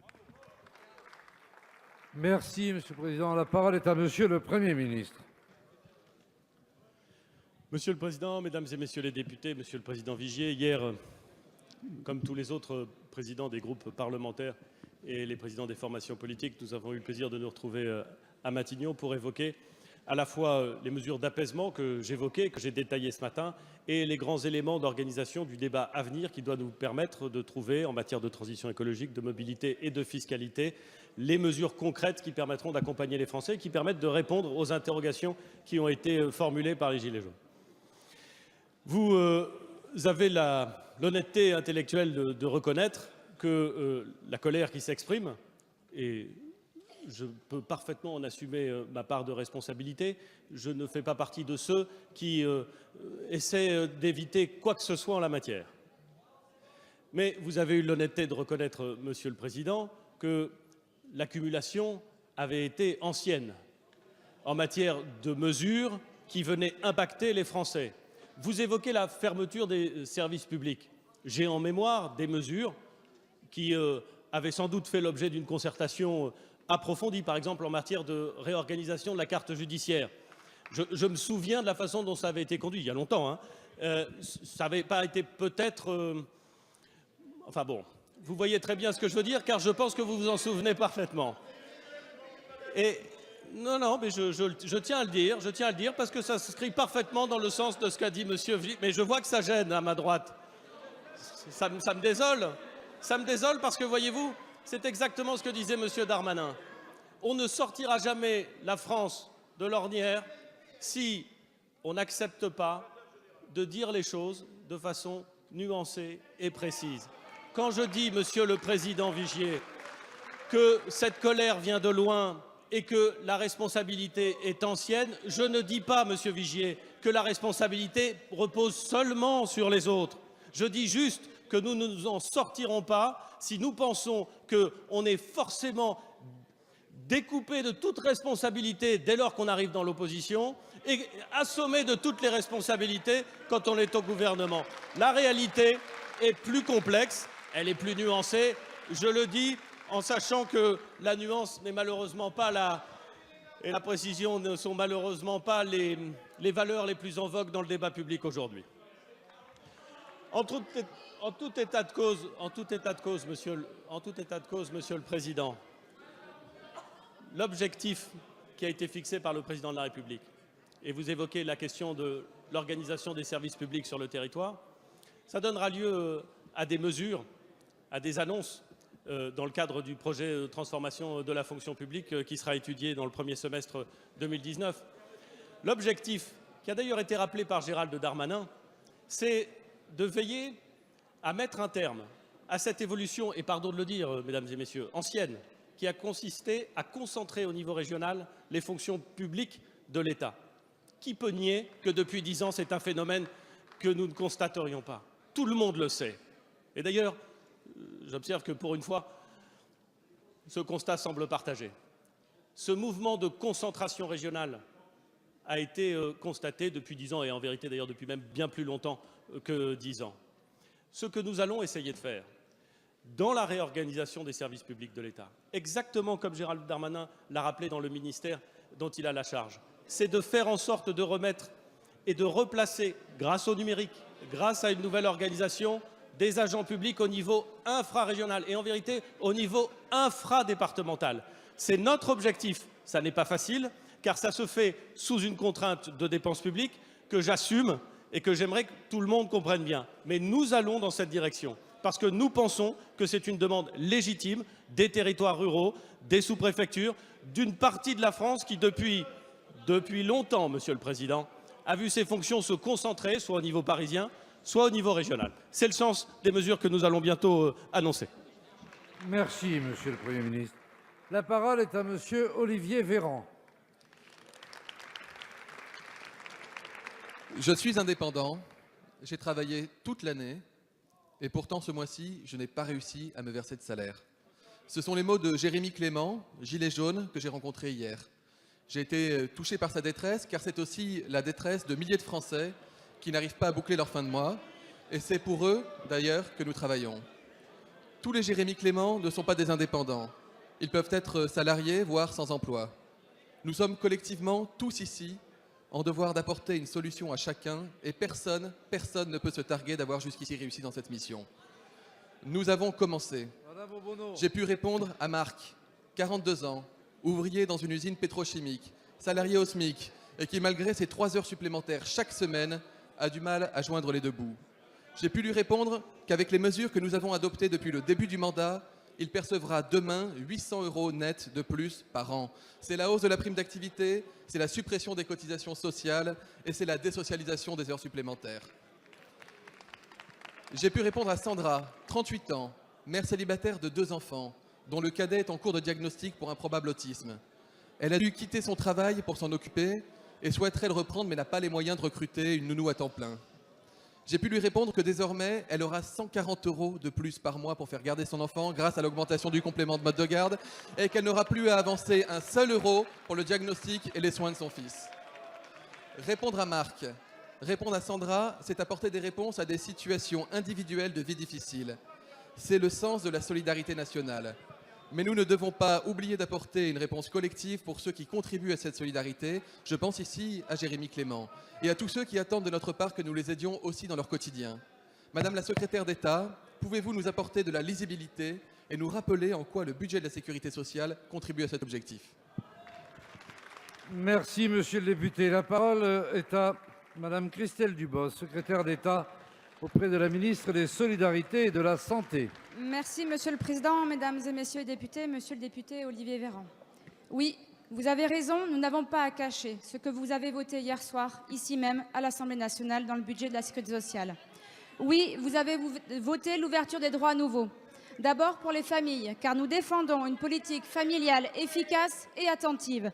Les familles avec un enfant handicapé seront davantage aidées pour faire garder leurs enfants. L'aide à la garde sera la même lorsque l'enfant atteint ses 3 ans jusqu'à sa scolarité, parce qu'en réalité, les besoins de garde ne restent pas les mêmes lorsque l'enfant n'est pas encore entré à l'école. Grâce notamment à votre collègue députée Marie-Pierre Rixain, les droits des futures mères, travailleuses indépendantes et agricultrices seront alignés sur ceux des salariés tout en restant adaptés à leurs spécificités professionnelles. Les pères d'enfants prématurés bénéficieront d'un congé indemnisé pour faciliter l'organisation de la cellule familiale dans ces circonstances très éprouvantes. Vous avez aussi voté des avancées sociales très importantes et très concrètes, particulièrement pour les personnes âgées. 1,2 million de personnes pourront bénéficier d'une couverture complémentaire de qualité en contribution d'une contrepartie qui ne dépassera pas 1 € par jour. Dans ce budget, nous traduisons aussi la promesse du Président de la République de garantir progressivement un accès pour tous et tous les assurés à des offres de soins sans reste à charge dans le domaine de l'optique, du dentaire et des audioprothèses. Enfin, conformément au 4e engagement du plan autisme porté par Sophie Cluzel, vous avez voté la prise en charge précoce des enfants atteints de troubles de neurodéveloppement. Donc oui, la sécurité sociale est partie intégrante de notre pacte républicain et le choix que nous avons fait la renforce durablement. Merci, Madame la Ministre. La parole est à Madame Huguette Bello. Merci, Monsieur le Président. Monsieur le Premier ministre, au nom du groupe GDR et dans la perspective du débat qui aura lieu demain, je vous remercie de transmettre à la représentation nationale le document de sortie de crise qui sera soumis à notre vote. En 15 jours, la Réunion a rompu avec sa discrétion quasi légendaire. Initié par les Gilets jaunes, ce mouvement d'expression inédit s'est propagé à l'ensemble de la société. En français, en créole, la parole a circulé, a tournoyé pour s'élever dans un cri de colère et aussi d'espérance qui devra être appréhendé bien au-delà du champ politique. Mais le pouvoir d'achat qui a déclenché ce mouvement relève bien, lui, du politique, s'inscrivant dans une compétence que lui confère la loi. Le président du Conseil régional de la Réunion est revenu sur sa décision d'augmenter les taxes sur les carburants. Mais la vie chère, la vie très chère, est généralisée. Elle exige donc que les indispensables revalorisations du SMIC, des retraites et des allocations s'accompagnent à la Réunion d'actions structurelles sur les prix. Les monos, duos, oligopoles, les ententes de fait, les intégrations verticales traversent les décennies, se retrouvent dans tous les outre-mer, s'adaptent à toutes les époques. Ce fléau généralisé de la vie chère n'est pas abordé dans le livre référence de ce quinquennat pour les outre-mer, le livre bleu. La ministre a dû proposer au pied levé des mesures d'urgence. Le bouclier qualité-prix sera réactualisé, le panier pays ressorti. Une observation approfondie et plus citoyenne programmée. Il faudra évidemment aller plus loin pour s'intéresser aussi aux marges excessives, à ces bénéfices qu'on appelle indus. Il est temps d'envisager la taxation des surprofits engrangés dans les outre-mer. Ils ne doivent plus être considérés comme une prouesse économique, mais bien comme un abus social. Et soyez persuadés que cette taxe-là sera accueillie car elle sera bénéfique pour le plus grand nombre. Je vous remercie. Merci, chers collègues. La parole est à Madame Annick Girardin, ministre des Outre-mer. Monsieur le Président, Mesdames et Messieurs les députés, Madame la députée Bello. Oui, le mouvement des Gilets jaunes a libéré la parole à La Réunion. Et oui, les Réunionnaises et les Réunionnais ont parlé du malaise, de leur colère, mais celle qu'ils avaient depuis de très nombreuses années. Oui, je me suis rendue à l'île de La Réunion et c'était normal. Quand je suis arrivée, vous le savez, tout était arrêté, tout était fermé, les institutions étaient fermées, les manifestants étaient jusqu'au nombre de 5000 dans les rues de La Réunion. Alors pendant 4 jours, je les ai écoutés, j'ai dialogué avec tous ceux que j'ai pu rencontrer, Réunionnaises, Réunionnais, syndicats, élus, entreprises, pour apporter une vraie réponse au territoire, pour rappeler effectivement ce qu'il y a dans le livre bleu, parce que depuis 18 mois, je ne me tourne pas les pouces. Et les territoires d'outre-mer et leurs difficultés, je les connais depuis très longtemps. Alors une partie des réponses était là, mais c'est vrai, et vous avez raison, il manquait une partie sur le coût de la vie dans les territoires d'outre-mer, et notamment à La Réunion, où on a de 10 à 40% de prix plus élevés qu'en métropole. Alors il fallait s'attaquer à toutes ces questions. Je l'ai fait avec beaucoup d'humilité. Je l'ai fait comme une femme de terrain, et vous pouvez effectivement le dire que j'étais sur tous les fronts. Mais je voudrais aussi vous dire, Madame la députée, que je ne comprends pas qu'avec d'autres parlementaires, vous ayez refusé de venir me rencontrer. Parce que je crois que les Réunionnaises et les Réunionnais ont vu dans ces moments-là qui était sur le terrain à leur côté. J'espère que vous allez, avec moi, avec tous ceux qui se sont mobilisés, le Conseil régional, le Conseil départemental, les élus, à apporter une réponse collective. Parce que la réponse, elle ne peut être que collective. Et vous le savez très bien. Alors il faut répondre à toutes ces injustices, à toutes ces injustices. Justice des taxes, justice sur l'emploi, justice sur les recrutements, justice sur les monopoles. Oui, il faut beaucoup plus de justice dans ce territoire qui est le plus inégalitaire, dans ce territoire où on trouve le plus de personnes vivant en dessous du seuil de pauvreté, mais là aussi où on trouve de fortes richesses très mal réparties. Merci, Madame la Ministre. La parole est à Monsieur Jean-François Mbaye. Merci, Monsieur le Président. Ma question s'adresse à Madame la secrétaire d'État auprès de la ministre des Solidarités et de la Santé. Et je souhaite y associer mes collègues du groupe d'études SIDA. Madame la ministre, la situation politique ne doit pas occulter les grands combats de notre siècle. Et le 1er décembre dernier avait lieu la journée mondiale de lutte contre le sida.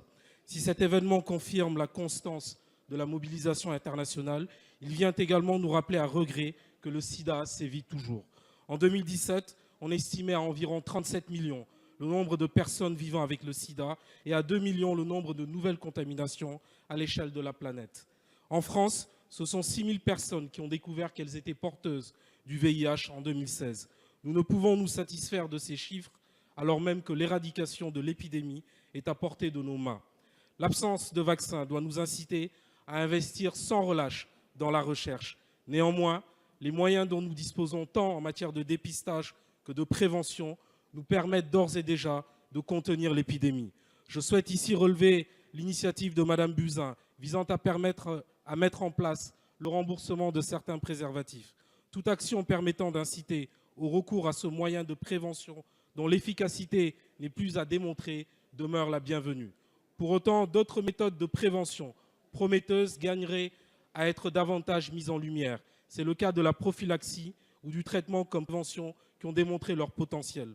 Lutter contre le sida, ce n'est pas seulement se résumer au fait de combattre le virus. Vaincre le sida, c'est aussi avoir raison de toutes les formes de sérophobie, de mettre à bas toutes les contre-vérités, toutes les idées reçues qui circulent encore à propos de la maladie et des personnes qui en souffrent. Les discriminations, Madame la Ministre, persistent lors d'entretiens d'embauche, de négociations d'un emprunt bancaire, alors qu'une personne séropositive sous traitement dispose d'une espérance de vie comparable à celle d'une personne en bonne santé. Madame la Ministre, alors que la France accueillera en 2019 la conférence de reconstitution du Fonds mondial de lutte contre le sida, pouvez-vous nous détailler la stratégie que vous comptez mettre en œuvre afin d'atteindre l'objectif fixé par l'ONU-SIDA, d'éradiquer l'épidémie et ses conséquences d'ici à 2030 et de faire de cet événement une véritable réussite politique? Merci, Monsieur le député. La parole est à Madame Christelle Dubos, secrétaire d'État auprès du ministre des Solidarités et de la Santé. Merci, Monsieur le Président, Mesdames et Messieurs les députés. Monsieur le député, je connais votre engagement et votre travail à la tête du groupe d'études sur ce sujet et je sais que le gouvernement pourra compter à vos côtés et à nos côtés pour les combats à venir. Je vous remercie pour votre question qui me permet de rappeler les engagements de la France pour en finir avec l'épidémie du sida d'ici 2030. Parce que l'ensemble des personnes vivant avec le VIH doivent connaître leur statut et parce que les personnes qui connaissent leur séropositivité au VIH doivent avoir accès au traitement. En France, le dépistage des personnes ignorant leur séropositivité doit progresser pour enrayer l'épidémie cachée du VIH. Près de 6 000 personnes, vous l'avez rappelé, ont découvert leur séropositivité en 2016. Notre objectif est d'améliorer le dépistage du VIH et surtout le rendre plus précoce, en diversifiant les moyens et les outils. On ne peut pas accepter que des jeunes puissent croire que le VIH a disparu ou que le sida est une maladie classique qui se guérit. Les chiffres sur l'utilisation du préservatif sont inquiétants et c'est pourquoi le gouvernement a décidé d'inscrire, comme vous l'avez également rappelé, un préservatif sur la liste des produits et des prestations remboursables. Concrètement, cela signifie qu'un préservatif pourra faire l'objet d'une prise en charge par l'assurance maladie sur prescription. Nous allons également expérimenter un parcours de prévention en santé sexuelle, donnant aux jeunes un accès à titre gratuit à des préservatifs dans 3 régions et pendant 3 ans, en lien avec des professionnels. Enfin, la France a fait figure de pionnière avec la prophylaxie, pré-exposition au VIH, la PrEP. Elle a été en effet le premier pays européen à l'autoriser et à la prendre en charge à 100%. Il nous faut aussi, et vous avez raison, mieux faire pour connaître le traitement comme prévention. Faire savoir qu'une charge virale indétectable évite la transmission de VIH, particulièrement pour lutter contre la stigmatisation des personnes touchées par le VIH. Nous sommes pleinement engagés dans ce combat et je sais que nous pourrons compter sur les députés de tous les bancs pour soutenir notre action. Merci, Madame la Ministre. La parole est à Monsieur Alain David. Monsieur le Premier ministre, le compte n'y est pas. Ce ne sont pas quelques mesurettes que veulent les Françaises et les Français qui sont dans la rue aujourd'hui. Ils demandent une augmentation significative de leur pouvoir d'achat et des signes forts de justice sociale. 3 semaines perdues, durant lesquelles vous avez laissé pourrir la situation qui devient explosive. Monsieur le Premier ministre, quand allez-vous enfin entendre la détresse du peuple de France? Quand allez-vous comprendre que les Françaises et les Français contestent votre programme politique et vos priorités qui sont manifestement qui aggravent les privilèges pour les nantis? Vous n'avez pas le droit de jouer l'avenir de la France pour sauver votre programme et le quinquennat du président de la République. En ne cédant en rien, vous menacez la France d'une crise majeure qui risque d'entraîner vers le chaos et la violence que nous condamnons. Dans la proposition de loi que nous avons présentée pour sortir de la crise, nous prévoyons de réinstaurer l'ISF, d'annuler la nouvelle hausse des taxes sur les carburants, le fioul domestique et le gaz prévu pour le 1er janvier 2019. Une nouvelle version du chèque énergie incluant une composante carburant en absorbant une partie de ses coûts concernant 12 millions de personnes. Une augmentation de la prime d'activité avec pour objectif que son montant atteigne 180 € par mois pour les personnes au niveau du SMIC. Une indexation des retraites sur la base de l'inflation.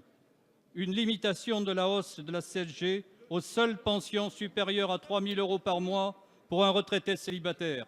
Un renforcement des compétences du Conseil national de la transition énergétique. Et pour financer ces mesures, outre la restauration de l'ISF, nous proposons une augmentation de la fiscalité sur les biens mobiliers et sur les dividendes. Alors, Monsieur le Premier ministre, pourquoi persister à ne pas entendre les Gilets jaunes et les propositions constructives de votre opposition? Merci, Monsieur le député. La parole est à Monsieur François de Rugy, ministre d'État, ministre de la Transition écologique et solidaire. Merci, Monsieur le Président. Mesdames et Messieurs les députés, Monsieur le député David, nous l'avons dit, le geste fort qui a été annoncé ce matin est fait pour permettre qu'une période de dialogue s'instaure, s'ouvre. Et cela avait été demandé par beaucoup d'interlocuteurs et cela était tout à fait compréhensible et c'est tout à fait normal d'être capable de faire une pause temporairement aujourd'hui pour mieux avancer durablement demain sur les sujets de transformation écologique. Car d'ailleurs, je ne vous fais pas le procès de ne pas vous intéresser à la transformation écologique, car je sais que de nombreux élus comme vous ont envie d'avancer. Après, chacun fera ses propositions dans les débats. Les sujets fiscaux sur les impôts, là aussi, vous faites un certain nombre de propositions. Les uns et les autres en font. Moi, j'ai retenu qu'il y avait une aspiration, une revendication très générale à une baisse des impôts en général. Lesquels, comment, avec quel impact, pour financer quelles dépenses, en plus ou en moins. Tout cela sera sur la table et tout cela sera dans les débats, des débats territorialisés où les uns et les autres pourront s'investir, y compris, bien sûr, les parlementaires. Au passage, je vous le dis aussi, le Premier ministre l'a dit dans les annonces de ce matin, la prime mobilité, qui était une demande de toutes les organisations syndicales que nous avons rencontrées, de salariés, eh bien, le sujet sera sur la table d'une négociation entre les organisations de salariés, les syndicats et les organisations d'employeurs, le patronat, et nous avancerons avec Muriel Pénicaud sur le sujet. Mais je crois que maintenant, si nous ne sommes pas d'accord, bien sûr, sur certaines propositions, nous devons nous retrouver et nous devons nous rassembler pour que l'apaisement l'emporte et pour que les rassemblements, les blocages, les violences cessent rapidement. Merci, Monsieur le ministre. La parole est à Monsieur Philippe Latombe. Merci, Monsieur le Président. Monsieur le Premier ministre, mes chers collègues, samedi, autour de l'Arc de Triomphe, nous avons assisté à des scènes d'émeutes d'une violence inouïe, au défoulement extrême, à la destruction systématique des biens et des symboles. Plusieurs milliers de casseurs s'étaient donné rendez-vous pour en découdre. C'est un miracle que le bilan humain ne soit pas plus lourd. Monsieur le Premier ministre, ce miracle, nous le devons à nos forces de l'ordre, CRS, policiers, gendarmes, compagnies mobiles, qui partout en France assurent la sécurité des citoyens en étant en première ligne face aux casseurs. Les forces de l'ordre font leur devoir avec un dévouement et un sang-froid hors du commun. Leur courage fait notre admiration.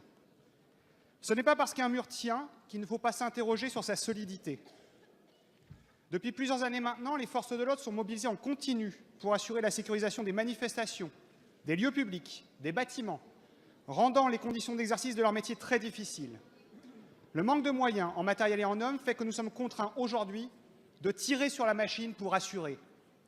La violence et la haine à leur endroit atteignent un niveau inimaginable. Leur vie privée est maintenant aussi touchée. Dans certains milieux, on bouffe du flic, on tue du flic, on le brûle, on le caillasse, alors que plus que jamais, nous avons besoin de ceux qui assurent notre sécurité. Le nombre des suicides de gendarmes et de policiers est emblématique de leur malaise, de leur souffrance. Monsieur le Premier ministre, prenons garde à ne pas trop demander à nos forces de sécurité si nous voulons qu'elles continuent à nous protéger, si nous ne voulons pas qu'elles soient gagnées par le désespoir ou la colère. Il est impératif de leur montrer que nous les soutenons, d'abord en condamnant fermement, systématiquement par des peines aggravées, ceux qui s'attaquent aux forces de l'ordre. Enfin, Monsieur le Premier ministre, quelles dispositions pouvons-nous envisager pour répondre aux besoins et aux attentes de nos forces de sécurité? Je vous remercie. Merci, monsieur le député. La parole est à monsieur Laurent Nunez, secrétaire d'État auprès du ministre de l'Intérieur. Monsieur le Président, Mesdames et Messieurs les députés, Monsieur le député, je vous remercie d'abord de poser cette question et de souligner l'importance que nous attachons à l'état, au moral de nos policiers et nos gendarmes qui, comme vous le savez, sont engagés depuis maintenant 15 jours dans le mouvement dit du Gilet jaune. Et c'est un engagement qui dure, un engagement qui mobilise toute leur énergie, toute leur attention et dans lequel ils s'engagent avec une détermination, un courage et souvent un héroïsme sans faille. Et je vous remercie de les avoir salués. Samedi dernier, Christophe Castaner l'a rappelé, nous avions 67 000 policiers et gendarmes qui étaient engagés sur le territoire. 67 000, c'est énorme. Et ils ont fait parfois l'objet de violences inouïes de la part d'un certain nombre de manifestants, appelons ça des manifestants, appelons ça des casseurs, des gens qui, ne nous y trompons pas, ne revendiquent rien, n'expriment pas une liberté d'expression. Ceux qui veulent mettre à terre, c'est la République, ni plus ni moins. Et le rempart de la République, ce sont nos policiers et nos gendarmes. Et c'est pour ça que nous leur devons l'attention que nous leur portons. Nous serons bien évidemment attentifs à cette situation avec Christophe Castaner. Le président de la République l'a annoncé hier après-midi lorsqu'il rencontrait des CRS. Il y aura une gratification exceptionnelle dont les modalités seront définies dans les jours, semaines qui viennent. Je rappelle que nous poursuivrons en 2019 le plan d'équipement de la police, renfort des moyens, renfort du budget de la police. Et puis nous poursuivrons également le plan de recrutement, le plan de ressources humaines avec 10 000 emplois qui seront recrutés tout au long du quinquennat. Et pardon de rappeler cette réalité, cette cruelle réalité. Nous aurons reconstitué à la fin de l'année 2019, et seulement à la fin de l'année 2019, le niveau des effectifs que nous avons de gardiens de la paix en 2012. Voilà la réalité, voilà ce qu'attendent nos policiers, des engagements forts du gouvernement. Merci, monsieur le ministre. La parole est à monsieur Pierre-Yves Bournazel. Merci, monsieur le président. Samedi dernier, des scènes d'une violence inouïe se sont déroulées sur notre territoire et singulièrement à Paris. En plein cœur de la capitale, des casseurs ont brûlé des véhicules, brisé des vitrines, incendié des bâtiments, pillé des commerces. Ils sont allés jusqu'à s'introduire dans l'Arc de Triomphe, détruisant des symboles de notre République, de notre nation, de notre histoire. Ces actes, d'une très grande gravité, sont le fait de casseurs qui se sont mêlés à la foule. Aucune cause, aucune conviction, quels que soient les sentiments qui l'animent, ne peut justifier cette atteinte aux personnes, aux biens et aux symboles de notre démocratie. La condamnation de ces agissements doit être totale et unanime. Je veux dire ici mon soutien à nos concitoyens, aux Parisiennes et aux Parisiens, ainsi qu'aux touristes qui ont eu le sentiment d'être pris au piège de ces événements. Je veux dire également mon soutien aux commerçants, aux artisans, aux riverains qui ont subi de lourds dégâts. Je veux enfin saluer le sang-froid des forces de l'ordre, l'engagement sans relâche des pompiers, la présence des élus, des maires d'arrondissement sur le terrain et le travail des services municipaux qui se mobilisent pour réparer notre mobilier urbain. Après 3 semaines d'escalade de la violence Il est aujourd'hui essentiel de mettre fin à cette spirale infernale qui échappe à l'expression majoritairement pacifique des revendications des Gilets jaunes. Il y a un chemin entre le chaos et le statu quo, celui du dialogue. Comme l'écrivait Pierre Mendès France dans La République moderne en 1962, la démocratie, c'est d'abord un état d'esprit. Il faut que chacun, à son niveau, soit prêt à cet état d'esprit de dialogue démocratique. Je souhaite vous poser 2 questions simples. Quelles mesures comptez-vous prendre pour éviter que ces actes de violence se reproduisent? Quels engagements comptez-vous prendre pour renouer le fil du dialogue? Merci, monsieur le député. La parole est à monsieur Christophe Castaner, ministre de l'Intérieur. Monsieur le Président, Mesdames, Messieurs les députés, Monsieur le député Bournazel, 5700 forces étaient engagées samedi dernier. 5700 femmes, hommes, de tout corps d'action de notre police nationale étaient engagés sur Paris. Étaient engagés pour défendre d'abord la manifestation. Et je voudrais, monsieur le député, évoquer le choix que nous avons fait de proposer aux manifestants qui voulaient manifester dans des conditions responsables, de le faire sur les Champs-Élysées. Vous le savez, monsieur le député, tous les ministres de l'Intérieur ont toujours refusé des manifestations sur les Champs-Élysées, tout simplement parce que nous savons la difficulté de tenir et de sécuriser ce site. Et nous avons souhaité, sous l'autorité du Premier ministre, tendre la main aux manifestants gilets jaunes qui auraient pu vouloir venir sur le site des Champs-Élysées. Nous avons sécurisé les Champs-Élysées et seules 700 personnes sont venues au sein des Champs-Élysées. Il y avait une condition, ouvrir son sac, pour qu'on puisse vérifier qu'il n'y avait pas d'armes par destination. Ceux qui ont fait le choix de ne pas se soumettre à ce contrôle-là ne sont pas des manifestants comme les autres. Ils ont fait le choix de se mêler à une foule de casseurs qui ont immédiatement attaqué nos forces de l'ordre dès 8h50 du matin, et ils sont restés à leur compter. Et je vous le dis, ils sont aussi responsables. Ils sont responsables de cette atteinte innommable à l'Arc de Triomphe. Ils sont responsables de ces attaques sur les commerces, y compris des attaques avec des tronçonneuses à même les vitres, alors qu'il y avait des clients à l'intérieur. Et nos 5600 personnes à Paris se sont mobilisées avec ce grand courage que vous avez évoqué, que chacun reconnaît. Il y avait différentes mobilisations de force. Mais je voudrais vous dire que, contrairement à ce que j'ai pu entendre, sur ces 5600 personnes, 3200 étaient mobiles et se sont déplacés au fil de la journée partout pour intervenir. Et donc, nous devons prendre acte du fait que le mode d'organisation a changé. J'ai rencontré la maire de Paris, les maires d'arrondissement, j'ai rencontré l'ensemble des responsables syndicaux ce matin et nous allons proposer une modification de notre mode d'intervention, un renforcement de ce mode d'intervention, et vous comprendrez que je ne peux pas le présenter ici en direct à la télévision parce qu'il sera suffisamment armé pour faire en sorte que chaque initiative, comme celle que nous avons vécue la semaine dernière, soit immédiatement interpellée, appréhendée, et ensuite elles seront, je n'en doute pas, sanctionnées. Merci, monsieur le ministre. La séance des questions au gouvernement est terminée. La séance est suspendue.